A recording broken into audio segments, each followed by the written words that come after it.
السلام علیکم ورحمۃ اللہ وبرکاتہ۔ نمازی اور شیطان کا واقعہ۔ ایک شخص اندھیری رات میں فجر کی نماز پڑھنے کے لیے گھر سے نکلا۔ اندھیرے کی وجہ سے اسے ٹھوکر لگ گئی اور وہ منہ کے بل کیچڑ میں گر گیا۔ کیچڑ سے اٹھ کر وہ گھر واپس آیا اور لباس تبدیل کر کے دوبارہ مسجد کی طرف چل دیا۔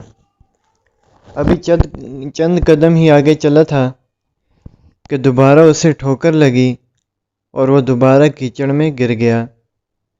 کیچڑ سے اٹھ کر وہ پھر دوبارہ اپنے گھر گیا، لباس بدلا اور مسجد جانے کے لیے دوبارہ گھر سے نکلا۔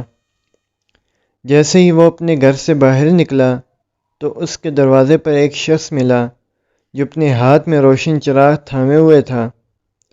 چراغ والا شخص چپ چاپ نمازی کے آگے مسجد کی طرف چل دیا۔ اس مرتبہ چراغ کی روشنی میں نمازی کو مسجد پہنچنے میں کسی دشواری کا سامنا نہیں کرنا پڑا۔ وہ خیریت سے مسجد پہنچ گیا۔ مسجد کے دروازے پر پہنچ کے چراغ والا شخص رک گیا۔ نمازی اسے چھوڑ کر مسجد میں داخل ہو گیا اور نماز ادا کرنے لگا۔ نماز سے فارغ ہو کر وہ مسجد کے باہر آیا تو وہ چراغ والا شخص اس کا انتظار کر رہا تھا تاکہ اس نمازی کو چراغ کی روشنی میں گھر چھوڑ آئے۔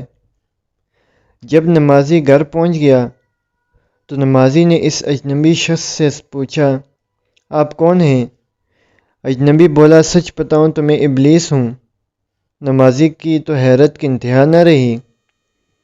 اس اجنبی کی یہ بات سن کر نمازی سوچنے لگا، ابلیس شیطان کیسے مجھے مسجد تک چھوڑ سکتا ہے؟ اس کا کام تو لوگوں کو بہکانا ہے۔ تو اس شخص نے بڑی حیرت کے ساتھ ابلیس سے پوچھا، تجھے تو میری نماز رہ جانے پر خوش ہونا چاہیے تھا، مگر تم تو چراغ کی روشنی میں مجھے مسجد تک چھوڑنے آئے۔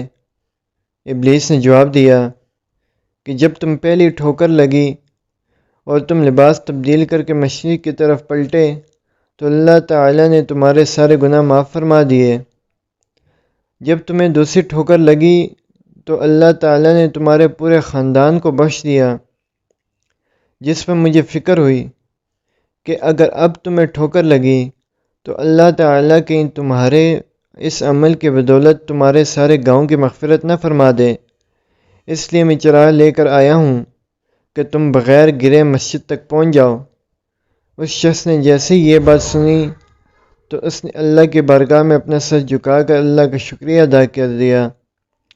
تو دوستو، یہ ہے ہمارے رب کی شان، سبحان اللہ۔